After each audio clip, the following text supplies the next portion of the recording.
पुढची बातमी आपण पाहूयात। नाशिकमधील भूकंपाच्या धक्क्यांसंदर्भात तज्ञांनी आता मोठा दावा केलाय। पुढील 2 महिने धक्के सुरू राहण्याची शक्यता आहे।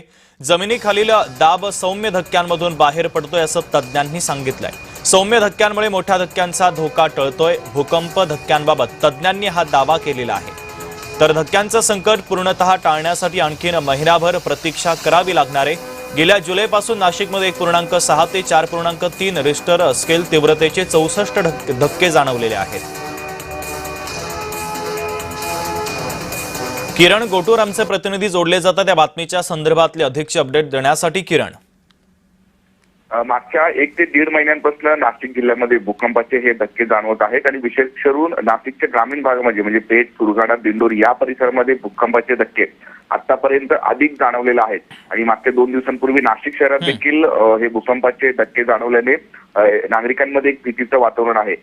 जे 2 दिवसांपूर्वी भूकंप झाला तो एक मोठा भूकंप होता, म्हणजे 4.3 रिश्टर स्केलचा तो भूकंप होता।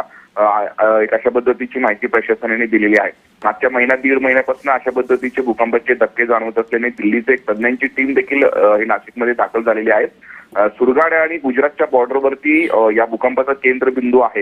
एक अशा पद्धतीचं निष्कर्ष जे आहे ते प्रशासनाने हे काढलेलं आहे। आणि या सगळ्या संदर्भात या टीमकडनं जे ते माहिती घेण्यात येत आहे आणि जे अभ्यास करण्यात येत आहे। पण नागरिकांनी घाबरू नका अशा पद्धतीचं आवाहन प्रशासनाच्या वतीने करण्यात आलेलं आहे।